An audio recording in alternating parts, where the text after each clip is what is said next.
தமிழகம் எங்கும் கிளைகள் கொண்ட Annamalai institute of hotel management and hospital management படிப்பில் சேர்வதற்கான அட்மிஷன் நடைபெறுகிறது. Camera that fits in your palm and captures for beyond. All new Vivo X200 FE. Pre-book now.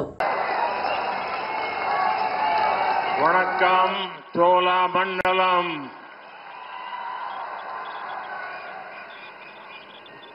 परम आदरणीय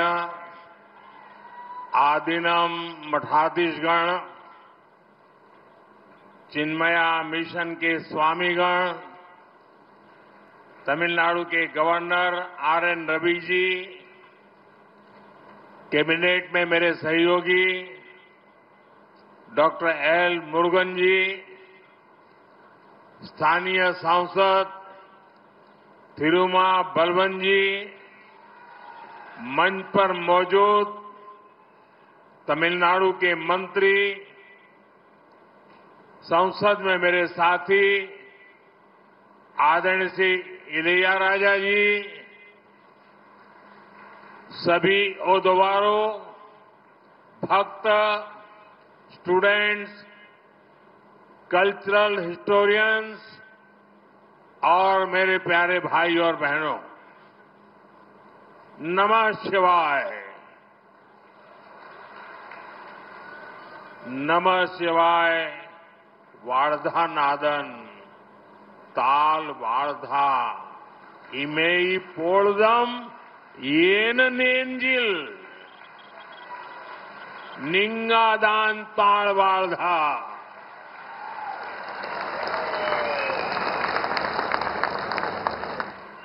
வணக்கம் சோழமண்டலம்.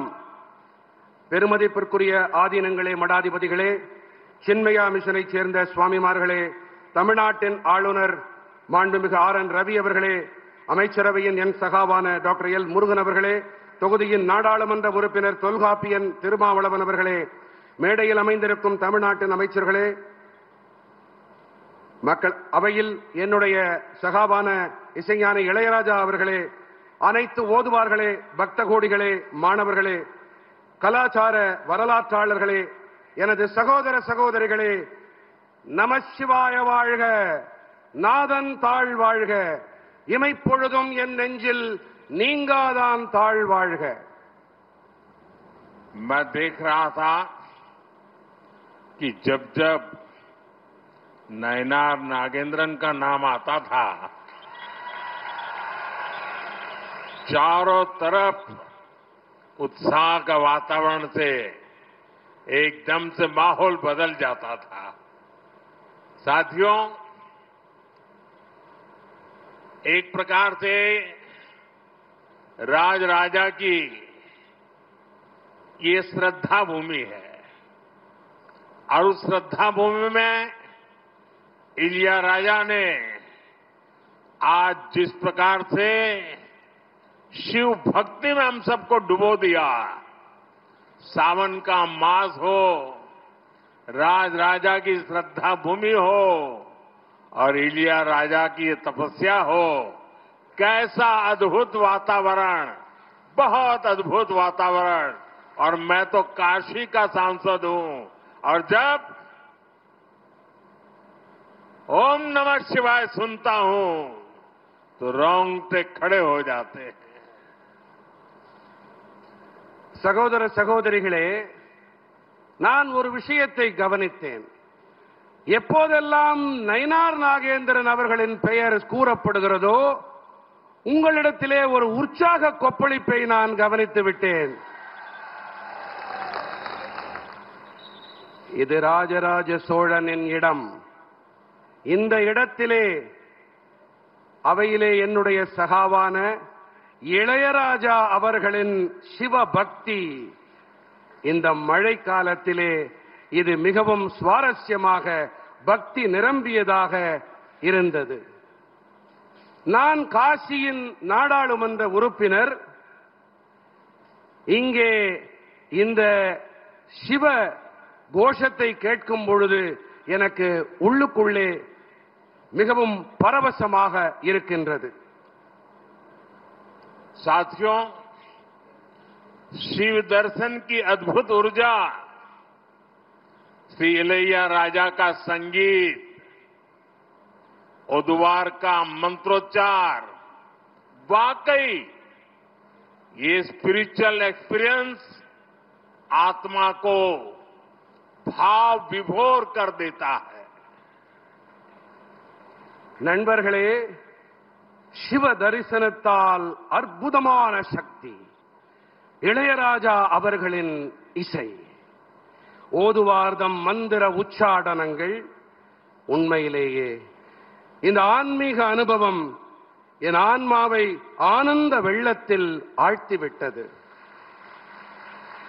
साथियों, सावन का पवित्र महीना और बृहदेश्वर शिव मंदिर का निर्माण शुरू होने के 1000 इयर्स का ऐतिहासिक अवसर, ऐसे अद्भुत समय में मुझे भगवान बृहदेश्वर शिव के चरणों में उपस्थित होकर के पूजा करने का सौभाग्य मिला है. நண்பர்களே, பவித்திரமான மழைக்காலம், அதோடு கூட பிரகதேஸ்வரர் சிவாலய நிர்மாணம் தொடங்கி 1000 ஆண்டுகள் வரலாற்று பூர்வமான சந்தர்ப்பம். இப்படிப்பட்ட அற்புதமான வேளையிலே சிவனவன் பிரகதேஸ்வரனின் பாதார விந்தங்களிலே சிரம் தாழ்த்த அவரை வழிபாடு செய்யக்கூடிய பெரும் பேறு எனக்கு கிடைத்திருக்கின்றது. मैंने इस ऐतिहासिक मंदिर में 140 करोड़ भारतीयों के कल्याण और भारत की निरंतर प्रगति के लिए प्रार्थना की है. मेरी कामना है भगवान शिव का आशीर्वाद सबको मिले. नमः पार्वती पतये, हर हर महादेव. நான் இந்த சரித்திர பூர்வமான ஆலயத்திலே 140 கோடி நாட்டு மக்களின் நலனுக்காகவும் பாரத நாட்டின் நிரந்தர வளர்ச்சிக்காகவும் என் வேண்டுதல்களை முன்வைத்தேன். என் விருப்பமெல்லாம் இறைவன் சிவனாரின் நல்லாசிகள் அனைவருக்கும் கிடைக்க வேண்டும். நம பார்வதி பதயே, ஹர ஹர மகாதேவ. साथियों, मुझे यहां आने में विलंब हुआ. मैं यहां तो जल्दी पहुंच गया था, लेकिन भारत सरकार के सांस्कृतिक मंत्रालय ने जो अद्भुत प्रदर्शनी लगाई है, ज्ञानवर्धक है, प्रेरक है, और हम सब गर्व से भर जाते हैं कि 1000 साल हमारे पूर्वजों ने किस प्रकार से मानव कल्याण को लेकर के दिशा दी. कितनी विशालता थी, कितनी व्यापकता थी, कितनी भव्यता थी. और मैंने बताया, मुझे पिछले एक सप्ताह से हजारों लोग ये प्रदर्शनी को देखने के लिए आ रहे हैं. ये दर्शनीय है और मैं तो सबको कहूंगा कि इसको आप जरूर देखें. நண்பர்களே, நான் வருவதற்கு சற்றே தாமதமாகிவிட்டது. இதற்கு காரணம், பாரத அரசின் கலாச்சார அமைச்சகம் ஒரு கண்காட்சிக்கு ஏற்பாடு செய்திருக்கின்றது. மிகவும் அற்புதமான ஒரு கண்காட்சி. இதை பார்த்த பிறகு, அங்கிருக்கும் வெளிப்பாடுகளை நான் கண்ணுற்ற பிறகு என் நெஞ்சத்தில் பெருமிதம் பொங்கியது, உற்சாகம் ஊற்றெடுத்தது. மக்கள் நலனுக்காக இதிலே இருக்கக்கூடிய கூறுகள் எத்தனை விசாலமான எண்ணம், மனித சமுதாயம் நன்றாக இருக்க வேண்டும் என்ற எண்ணம் எப்படி இந்த வெளிப்பாடுகளில் தொனிக்கிறது என்பதை பார்த்து நான் வியப்பெய்தினேன். அனைவரும் இந்த கண்காட்சியை, இங்கிருக்கும் வெளிப்பாடுகளை கண்டிப்பாக பார்க்க வேண்டும் என்பதைத்தான் நான் இங்கே வலியுறுத்தி கூறிக்கொள்ளுகின்றேன். साथियों, आज मुझे यहां चिन्मय मिशन के प्रयासों से तमिल गीता की एल्बम लॉन्च होने का अवसर भी मिला है। ये प्रयास भी विरासत को सहेजने के हमारे संकल्प को ऊर्जा देता है। मैं इस प्रयास से जुड़े सभी लोगों का भी बहुत बहुत अभिनंदन करता हूं। நண்பர்களே, சின்மயா மிஷனுடைய முயற்சிகள் காரணமாக தமிழ் மொழியிலே பகவத்கீதை இசை தொகுப்பை வெளியிடும் வாய்ப்பு எனக்கு கிடைத்தது. இந்த முயற்சியும் கூட நமது பாரம்பரியத்தை போற்றி பாதுகாக்கும் நம்முடைய மன உறுதிக்கு சக்தி கூட்டுகிறது.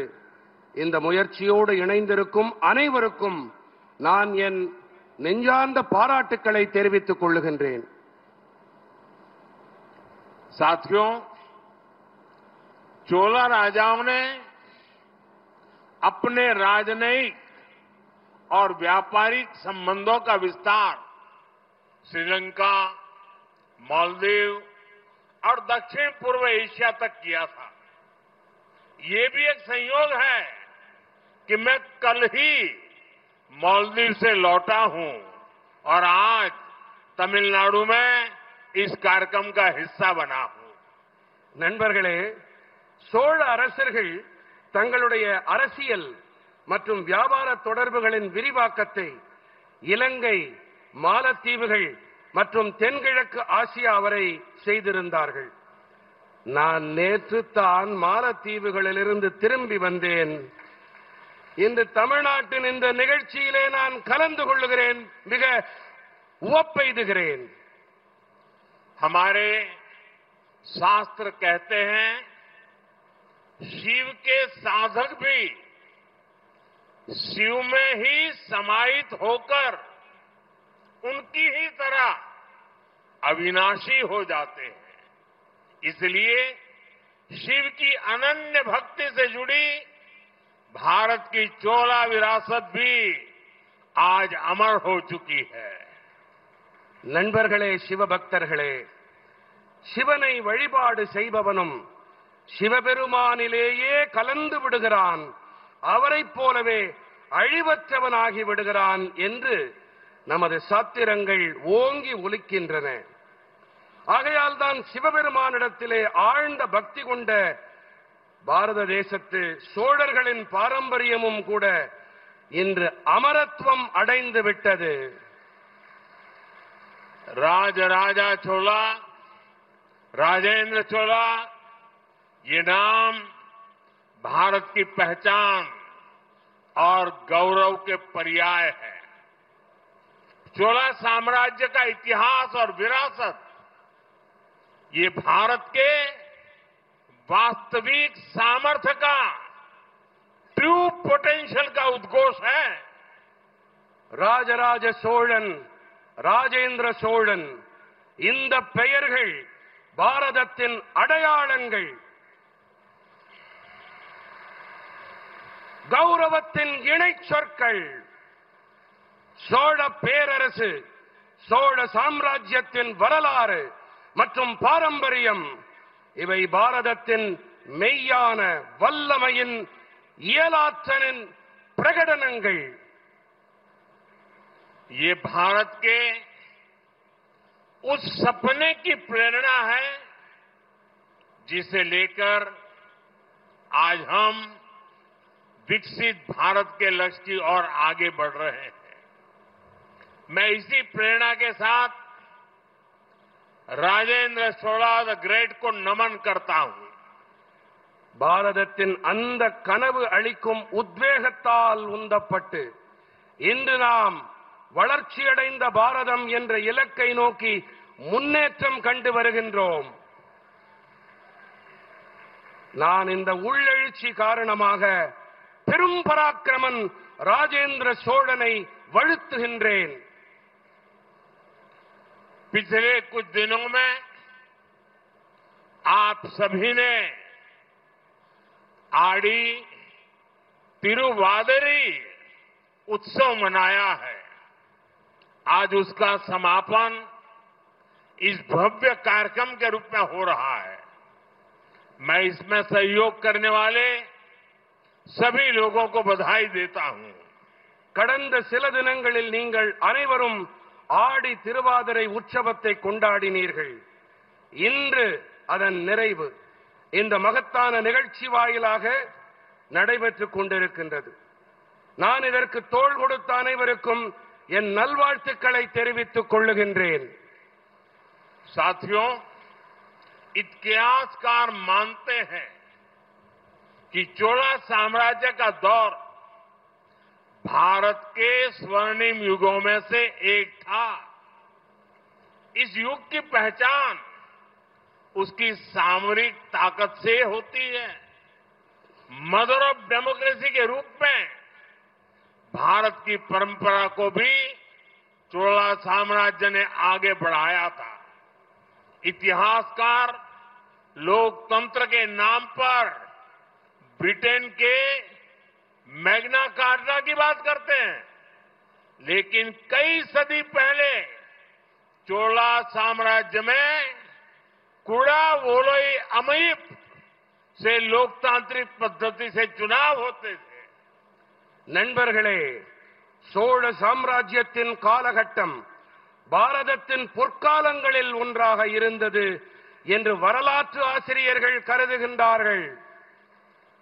இந்த காலகட்டம் அவர்களுடைய போர்த்திறன் வலிமையால் அளக்கப்படுகின்றது. ஜனநாயகத்தின் தாய் என்ற வகையிலும் கூட பாரதத்தின் பாரம்பரியத்தை சோழ சாம்ராஜ்யம் முன்னெடுத்துச் சென்றது. வரலாற்று ஆய்வாளர்கள் மக்களாட்சி என்று சொன்னால் பிரிட்டனுடைய மேக்னா கார்ட்டாவை பற்றி பேசத் தொடங்கி விடுவார்கள். ஆனால் பல நூற்றாண்டுகள் முன்பாகவே சோழ சாம்ராஜ்யத்தில் குடவோலை முறை வாயிலாக ஜனநாயக வழிமுறைப்படி தேர்தல்கள் நடந்தன.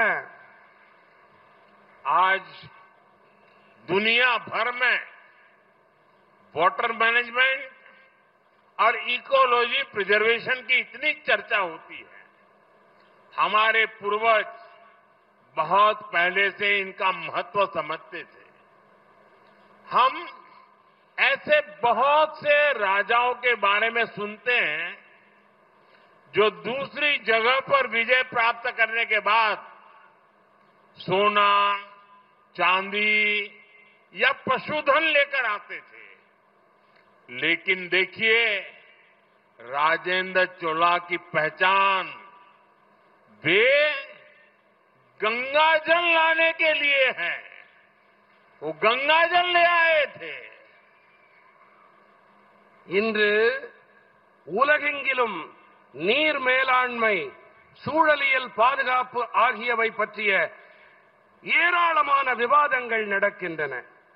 நமது முன்னோர்களோ மிக பழமையான காலத்திலேயே கூட இவற்றின் மகத்துவத்தை நன்கு அறிந்து வைத்திருந்தார்கள். மற்ற இடங்களிலிருந்து தங்கம், வெள்ளி அல்லது பசுக்கள், பிற கால்நடைகள் என்று கவர்ந்து வந்த பல அரசர்களை பற்றி நாம் கேள்விப்பட்டிருக்கின்றோம். ஆனால் பாருங்கள், ராஜேந்திர சோழனுடைய அடையாளமோ புனித கங்கை நீரை கொண்டு வந்ததோடு இருக்கிறது. राजेंद्र चोला ने उत्तर भारत से गंगा जल लाकर दक्षिण में स्थापित किया. गंगा जलमयम जयस्तंभम, उस जल को यहां चोला गंगा येरी, चोला गंगा झील में प्रवाहित किया गया, जिसे आज பொன்னேரி झील के नाम से जाना जाता है. ராஜேந்திர சோழன் வடபாரதத்திலிருந்து புனித கங்கை நீரை கொண்டு வந்து தெற்கிலே நிறுவினான். கங்கா ஜலமயம் ஜெயஸ்தம்பம், இந்த நீரை கொண்டு இங்கே சோழ கங்கை ஏரியிலே இட்டு நிரப்பினான். இது இன்று பொன்னேரி என்ற பெயரால் அழைக்கப்பட்டு வருகின்றது. साथियों, राजेंद्र चोल ने गंगईकोंड चोलपुरम कोविल की स्थापना भी की थी. यह मंदिर आज भी विश्व का एक आर्किटेक्चरल वंडर है। ये भी चोला साम्राज्य की ही देन है कि मां कावेरी की इस धरती पर मां गंगा का उत्सव मनाया जा रहा है। ராஜேந்திர சோழன் கங்கை கொண்ட சோழபுரம் ஆலயத்தை நிர்மாணமும் செய்தான். இந்த ஆலயம் இன்றும் கூட உலகின் ஒரு கட்டிடவியல் அற்புதமாக திகழ்கின்றது. அன்னை காவிரி பெருகி பாயும் இந்த பூமியிலே அன்னை கங்கைக்கு திருவிழா எடுக்கப்படுவது என்பதும் கூட சோழ சாம்ராஜ்யத்தின் नरकोड़यागुम। मुझे बहुत खुशी है कि आज उस ऐतिहासिक प्रसंग की स्मृति में एक बार फिर गंगा जल को काशी से यहां लाया गया है। अभी यहां मैं जब पूजा पाठ करने के लिए गया था, विधि पूर्वक अनुष्ठान संपन्न किया गया है, गंगा जल से अभिषेक किया गया है। और मैं तो काशी का जनप्रतिनिधि हूं और मेरा मां गंगा से एक आत्मीय जुड़ाव है। चोला राजाओं के ये कार्य, उनसे जुड़े ये आयोजन, ये एक भारत श्रेष्ठ भारत के महायज्ञ को नई ऊर्जा, नई शक्ति और नई गति देते हैं। அந்த வரலாற்று முக்கியத்துவம் கொண்ட பின்புலத்தின் நினைவினிலே மீண்டும் ஒருமுறை கங்கை நீரை காசியிலிருந்து இங்கே கொண்டு வந்திருப்பது எனக்கு மட்டற்ற மகிழ்ச்சியையும் உவகையையும் அளிக்கின்றது. தற்போது இங்கே நெறிப்படி அனுஷ்டானங்கள் நிறைவு செய்யப்பட்டிருக்கின்றன. புனித கங்கை நீரால் அபிஷேகங்கள் செய்யப்பட்டன. நான் காசியின் மக்கள் பிரதிநிதி. கங்கை அன்னையிடம் எனக்கு ஆன்ம ரீதியான அன்பு இருக்கின்றது. சோழ அரசர்களின் இந்த செயல், அதோடு இணைந்த இந்த ஏற்பாடு ஒரே பாரதம் உன்னத பாரதம் என்ற பெருவேள்வியை போன்றது. இது உற்சாகம் அளிக்க வல்லது, கருத்தூக்கம் அளிக்க வல்லது. भाइयों बहनों, चोला राजाओं ने भारत को सांस्कृतिक एकता के सूत्र में पिरोया था। आज हमारी सरकार चोला युग के उन्हीं विचारों को आगे बढ़ा रही है। हम काशी तमिल संगमम और सौराष्ट्र तमिल संगमम जैसे आयोजनों के जरिए एकता के सदियों पुराने सूत्रों को मजबूत बना रहे हैं। गंगई कौन चोलपुरम जैसे तमिलनाडु के प्राचीन मंदिरों का भी एएसआई के जरिए संरक्षण किया जा रहा है। சகோதர சகோதரிகளே, சோழ அரசர்கள் பாரதத்தை கலாச்சார ஒற்றுமை என்ற இழை கொண்டு இணைத்தார்கள். இன்று நம்முடைய அரசாங்கம் சோழர்களுடைய இதே கருத்துக்களை, எண்ணங்களை முன்னெடுத்துச் செல்லுகின்றது. நாங்கள் காசி தமிழ்ச் சங்கமம், சௌராஷ்டிரா தமிழ்ச் சங்கமம் போன்ற ஏற்பாடுகள் வாயிலாக ஒற்றுமையின், ஒருமைப்பாட்டின் பல நூற்றாண்டு கால பழமையான கோட்பாடுகளை பலப்படுத்தி வருகின்றோம். கங்கை கொண்ட சோழபுரம் போன்ற தமிழகத்தின் பண்டைய ஆலயங்களையும் கூட இந்திய தொல்லியல் ஆய்வகம் வாயிலாக இப்போது பராமரிக்கப்பட்டு வருகின்றன. जब देश की नई संसद का लोकार्पण हुआ तो हमारे शिव आधीनम के संतों ने उस आयोजन का आध्यात्मिक नेतृत्व किया था। सब यहां मौजूद है। तमिल संस्कृति से जुड़े पवित्र सेंगोल को संसद में स्थापित किया गया है। मैं आज भी उस पल को याद करता हूं तो गौरव से भर जाता हूं।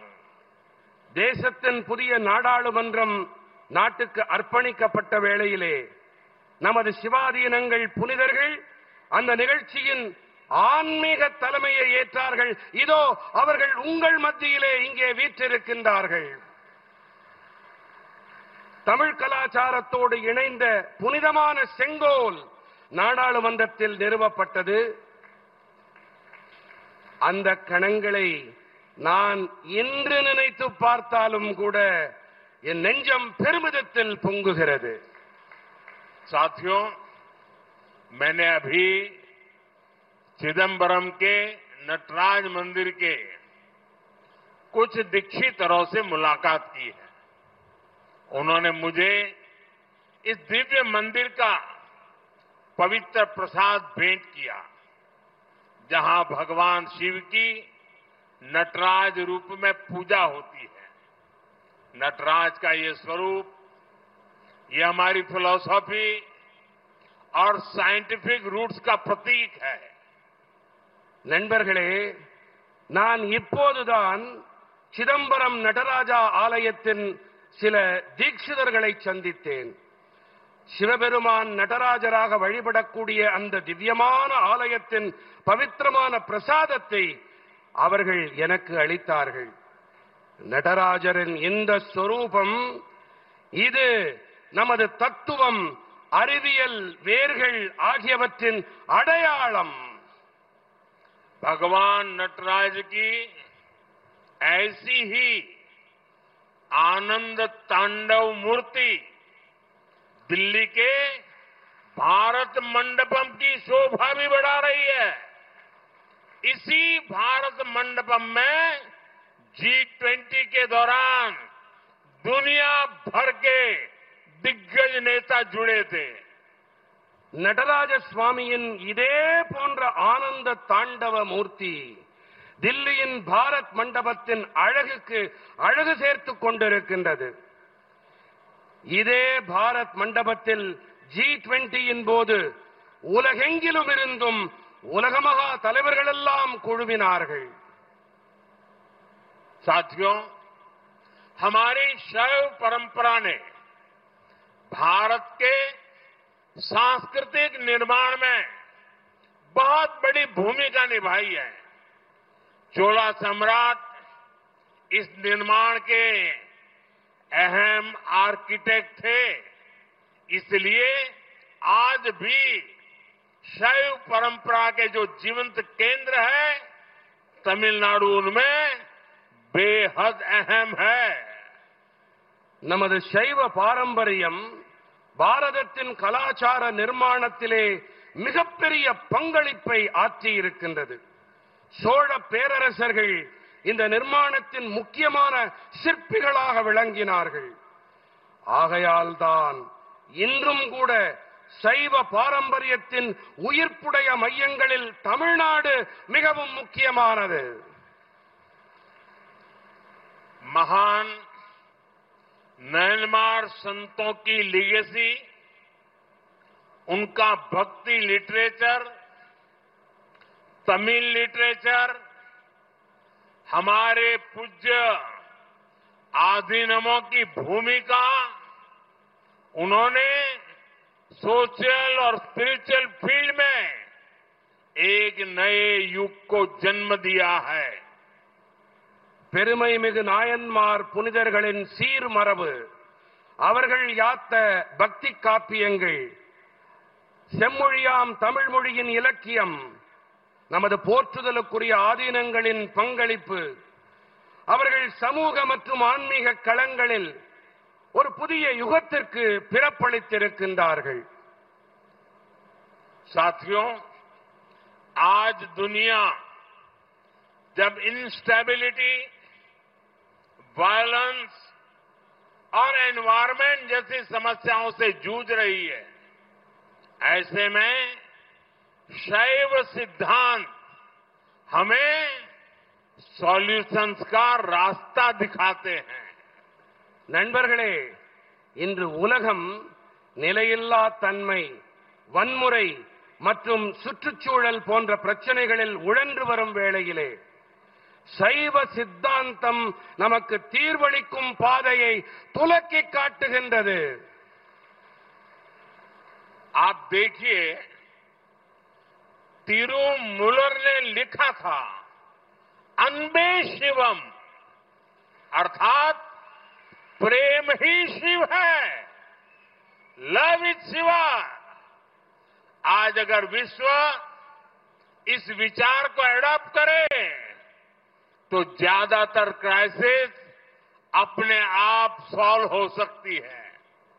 इसी विचार को भारत आज one world, one family, one future के रूप में आगे बढ़ा रहा है. நீங்களே பாருங்கள், அன்பே சிவம் என்றார் சித்தர் திருமூலர். இன்று இந்த கோட்பாட்டை உலகம் முழுவதும் கடைபிடித்தால் பெரும்பாலான சங்கடங்கள் தாமாகவே தீர்ந்து போய்விடும்.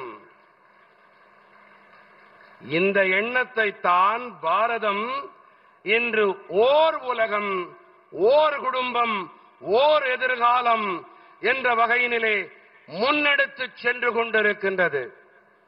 साथियों, आज भारत विकास भी, विरासत भी इस मंत्र पर चल रहा है. आज का भारत अपने इतिहास पर गर्व करता है. बीते एक दशक में हमने देश की धरोहरों के संरक्षण पर मिशन मोड में काम किया है. देश की एंशिएंट स्टैच्यूज और आर्टिफैक्ट्स जिन्हें चुराकर विदेशों में बेच दिया गया था, उन्हें वापस लाया गया है. நண்பர்களே, இன்று பாரதம் வளர்ச்சியோடு கூடவே மரபும் என்ற மந்திரத்தை அடியொற்றி பயணித்து வருகிறது. இன்றைய பாரதம் தனது வரலாற்றின் மீது பெருமிதம் கொண்டிருக்கிறது. கடந்த 10 ஆண்டுகளில் நாம் தேசத்தின் பாரம்பரியத்தை போற்றி பாதுகாக்கும் பணியிலே மிகுந்த உறுத்தோடும் கருத்தோடும் பணியாற்றி வந்திருக்கின்றோம். தேசத்தின் பண்டைய சிலைகள் மற்றும் கலை சின்னங்கள் இவை களவாடப்பட்டு அயல் நாடுகளில் விற்கப்பட்டு விட்டன. இவற்றை நாங்கள் மீட்டெடுத்து வந்திருக்கிறோம். 2014 के बाद से 600 से ज्यादा प्राचीन कलाकृतियां, मूर्तियां दुनिया के अलग अलग देशों से भारत वापस आई है. इनमें से 36 खास तौर पर हमारे तमिलनाडु की है. आज नटराज, लिंगोद्भव, दक्षिण मूर्ति, अर्धनारीश्वर, नंदिकेश्वर, उमा परमेश्वरी, पार्वती, समंदर, ऐसी कई महत्वपूर्ण धरोहरें अब फिर से इस भूमि की शोभा बढ़ा रही है. 2014ஆம் ஆண்டிற்கு பிறகு 600க்கும் அதிகமான தொன்மையான கலைப்படைப்புகள் உலகின் பல்வேறு தேசங்களிலிருந்தும் பாரதம் வந்தன. இவற்றிலே நண்பர்களே சற்று கவனமாக கேளுங்கள். இவற்றிலே 36 கலைப்பொருட்கள் குறிப்பாக தமிழ்நாட்டைச் சேர்ந்தவை. இன்று நடராஜர், லிங்கோத்பவர், தட்சிணாமூர்த்தி, அர்த்தநாரீஸ்வரர், நந்திகேஸ்வரர், உமா பரமேஸ்வரி, பார்வதி, சம்பந்தர், இப்படி பல மகத்துவம் வாய்ந்த பாரம்பரியங்கள் இப்போது இந்த பூமியிலே மீண்டும் அழகு சேர்த்து வருகின்றன. साथियों, हमारी विरासत और शैव दर्शन की छाप अब केवल भारत तक या इस धरती तक ही नहीं, जब भारत चंद्रमा के साउथ पोल पर लैंड करने वाला पहला देश बना, तो हमने चंद्रमा के उस पॉइंट को भी शिव शक्ति नाम दिया। चंद्रमा के उस अहम हिस्से की पहचान अब शिव शक्ति के नाम से होती है। நண்பர்களே, நமது மரபும் சைவ தத்துவத்தின் முத்திரையும் பாரதம் வரை மட்டுமோ அல்லது இந்த பூமியுடனோ மட்டும் நின்று போய்விடவில்லை. பாரதம் நிலவின் தென்துருவத்தில் இறங்கிய முதல் தேசமானது. அப்போது நாம் நிலவின் அந்த இடத்திற்கு சிவசக்தி என்று பெயர் சூட்டினோம். நிலவின் அந்த முக்கியமான பாகம், அந்த பகுதி இனி சிவசக்தி என்ற பெயரால் அடையாளம் காணப்படும். साथियों, चोला युग में भारत ने जिस आर्थिक और सामरिक उन्नति का शिखर छुआ है, वो आज भी हमारी प्रेरणा है। राजा चोला ने एक पावरफुल नेवी बनाई। राजेंद्र चोला ने इसे और सुदृढ़ किया. நண்பர்களே, சோழர்கள் காலத்திலே எந்த பொருளாதார போர்த்திர உன்னத உயரங்களை பாரதம் தொட்டதோ அவை இன்றும் கூட நமது கருத்தூக்கங்கள். ராஜராஜ சோழன் ஒரு சக்தி வாய்ந்த கடற்படையை உருவாக்கினார். ராஜேந்திர சோழன் இதை மேலும் பலப்படுத்தினார், உறுதிப்படுத்தினார். उनके दौर में कई प्रशासनिक सुधार भी किए गए. उन्होंने लोकल एडमिनिस्ट्रेटिव सिस्टम को सशक्त बनाया. एक मजबूत राजस्व प्रणाली लागू की गई. व्यापारिक उन्नति, समुद्री मार्गों का इस्तेमाल, कला और संस्कृति का प्रचार प्रसार. भारत हर दिशा में तेजी से आगे बढ़ रहा था. அவருடைய காலகட்டத்திலே பல்வேறு நிர்வாக மேம்பாடுகள் புரியப்பட்டன.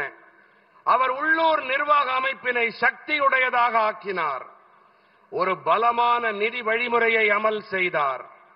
வியாபார உயர்வு, கடல் மார்க்கங்களின் பயன்பாடு, கலை மற்றும் கலாச்சாரத்தின் பிரச்சாரம், இப்படியாக பாரதம் அனைத்து திசைகளிலும் விரைவாக முன்னேறிக் கொண்டிருந்தது. साथियों, चोला साम्राज्य के नए भारत के निर्माण के लिए एक प्राचीन रोड मैप की तरह है. यह हमें बताता है अगर हमें विकसित राष्ट्र बनाना है तो हमें एकता पर जोर देना होगा. हमें हमारी नेवी को, हमारी डिफेंस फोर्सेस को मजबूत बनाना होगा. हमें नए अवसरों को तलाशना होगा और इस सबके साथ ही अपने मूल्यों को, उसको भी सहेज कर रखना होगा. और मुझे संतोष है कि देश आज इसी प्रेरणा से आगे बढ़ रहा है. நண்பர்களே, சோழ சாம்ராஜ்யம் புதிய பாரதத்தின் நிர்மாணத்திற்கான பழமையான சாலை வரைபடம் போன்றது. நாம் வளர்ச்சியடைந்த தேசத்தை உருவாக்க வேண்டும் என்று சொன்னால் நாம் ஒற்றுமையின் மீது அழுத்தம் அளிக்க வேண்டும். நாம் நமது கடற்படையினை, நமது பாதுகாப்பு படைகளை பலமுள்ளவையாக ஆக்க வேண்டும். நாம் புதிய சந்தர்ப்பங்களை தேடிக்கொண்டே இருக்க வேண்டும். மேலும் இவை அனைத்தோடும் கூடவே நமது விழுமியங்களையும் நன்கு பாதுகாத்து பேண வேண்டும். இன்று தேசம் இந்த உத்வேகத்தை தாங்கி முன்னேறி வருகின்றது என்பது எனக்கு பேருவகையை அளிக்கின்றது. साथियों, आज का भारत अपनी सुरक्षा को सर्वोपरि रखता है. अभी ऑपरेशन सिंदूर के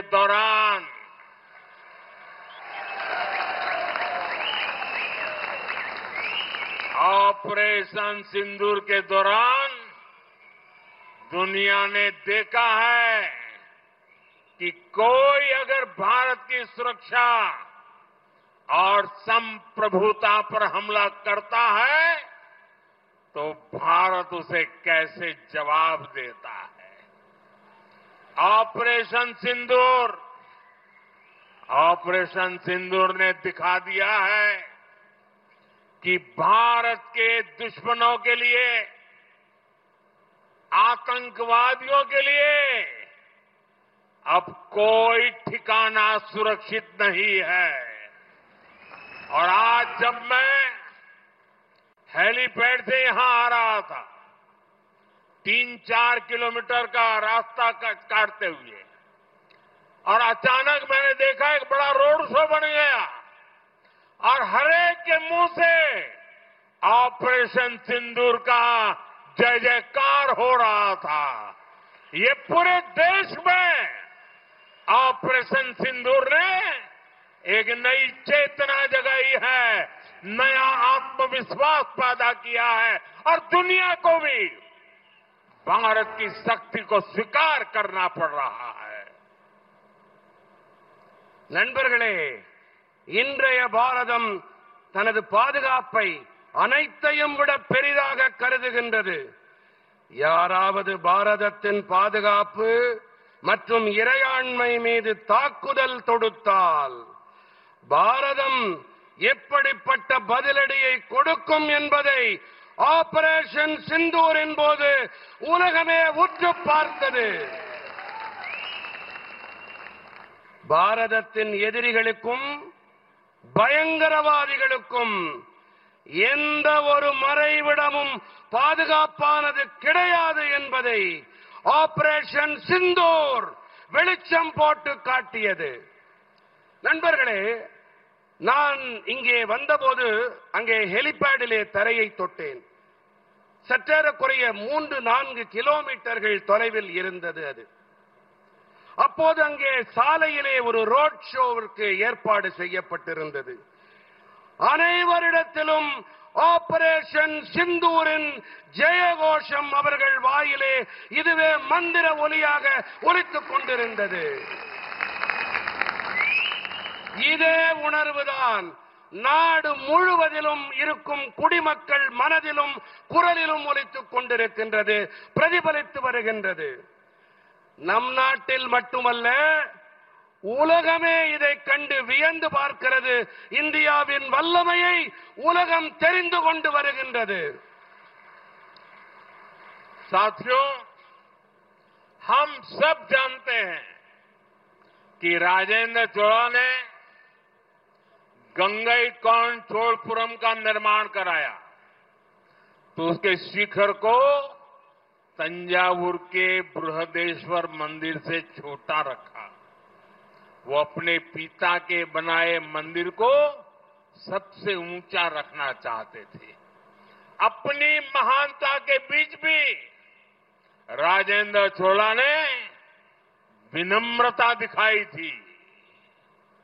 நண்பர்களே, ராஜேந்திர சோழன் கங்கை கொண்ட சோழபுரத்தை நிர்மாணம் செய்தாலும் கூட அதனுடைய கோபுரத்தை தஞ்சாவூர் பிரகதீஸ்வரர் ஆலய கோபுரத்தை விட குறைவானதாக வைத்தார் என்பதை நாம் அனைவரும் அறிவோம். தனது தந்தையாரால் கட்டியெழுப்பப்பட்ட ஆலயத்தின் கோபுரத்தை அனைத்தையும் விட உயரமானதாக தக்க வைக்கவே அவர் விரும்பினார். தனது மகத்துவத்திற்கும் இடையேயும் கூட ராஜேந்திர சோழன் மிகுந்த பணிவினை வெளிப்படுத்தினார். आज का नया भारत इसी भावना पर आगे बढ़ रहा है। हम लगातार मजबूत हो रहे हैं, लेकिन हमारी भावना विश्व बंधु की है, विश्व कल्याण की है। இன்றைய புதிய பாரதம் இதே உணர்வின் ஆதாரத்தில் முன்னேறிக் கொண்டிருக்கின்றது. நாம் தொடர்ந்து பலமடைந்து வருகின்றோம் என்றாலும் கூட நமது உணர்வுகள் உலகத்தின் நண்பனுக்கானவை, உலக நலனுக்கானவை. साथियों, अपनी विरासत पर गर्व की भावना को आगे बढ़ाते हुए आज मैं यहां एक और संकल्प ले रहा हूं। आने वाले समय में हम तमिलनाडु में राजराजा चोला और उनके पुत्र और महान शासक राजेंद्र चोला प्रथम की भव्य प्रतिमा स्थापित करेंगे। ये प्रतिमाएं हमारी ऐतिहासिक चेतना का आधुनिक स्तंभ हो बनेगी। நண்பர்களே, நம்முடைய பாரம்பரியத்தின் மீது பெருமித உணர்வை முன்னெடுக்கும் வேளையிலே இன்று இங்கு மேலும் ஒரு உறுதிப்பாட்டை நான் மேற்கொள்கிறேன்.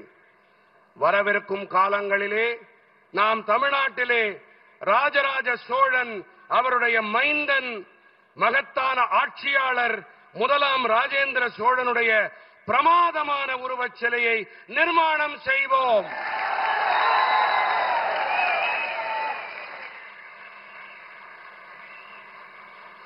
இந்த உருவச் சிலைகள் நமது வரலாற்று விழிப்புணர்வின் नवीन कोडिमरंगलागुम। साथियों, आज डॉक्टर एपीजे अब्दुल कलाम जी की पुण्यतिथि भी है। विकसित भारत का नेतृत्व करने के लिए हमें डॉक्टर कलाम, चोला राजाओं जैसे लाखों युवा चाहिए। शक्ति और भक्ति से भरे ऐसे ही युवा 140 करोड़ देशवासियों के सपनों को पूरा करेंगे। हम साथ मिलकर एक भारत श्रेष्ठ भारत के संकल्प को आगे बढ़ाएंगे। इसी भाव के साथ मैं एक बार फिर आज के इस अवसर की आप सबको बधाई देता हूं। बहुत बहुत धन्यवाद। நண்பர்களே, இன்று டாக்டர் ஏபிஜே அப்துல் கலாம் அவர்களின் நினைவு தினம். வளர்ச்சியடைந்த பாரதத்திற்கு தலைமை தாங்க டாக்டர் கலாம் சோழ பேரரசர்களைப் போன்று லட்சக்கணக்கான இளைஞர்கள் தேவை. சக்தியும் பக்தியும் நிறைந்த இப்படிப்பட்ட இளைஞர்கள் 140 கோடி நாட்டு மக்களின் கனவுகளை நிறைவேற்றுவார்கள். நாம் அனைவரும் இணைந்து ஒரே பாரதம் உன்னத பாரதத்திற்கான உறுதிப்பாட்டை முன்னெடுத்துச் செல்வோம். இந்த உணர்வோடு கூடவே மீண்டும் ஒரு முறை இந்த வேளையிலே உங்கள் அனைவருக்கும் நல்வாழ்த்துக்களை தெரிவித்துக் கொள்கிறேன். பல பல நன்றிகள். मेरे साथ बोलिए भारत माता की, भारत माता की, भारत माता की। वणक्कम। தமிழகம் எங்கும் கிளைகள் கொண்ட Annamalai institute of hotel management and hospital management படிப்பில் சேர்வதற்கான அட்மிஷன் நடைபெறுகிறது. Camera that fits in your palm and captures for beyond. All new Vivo X200 FE. Pre-book now.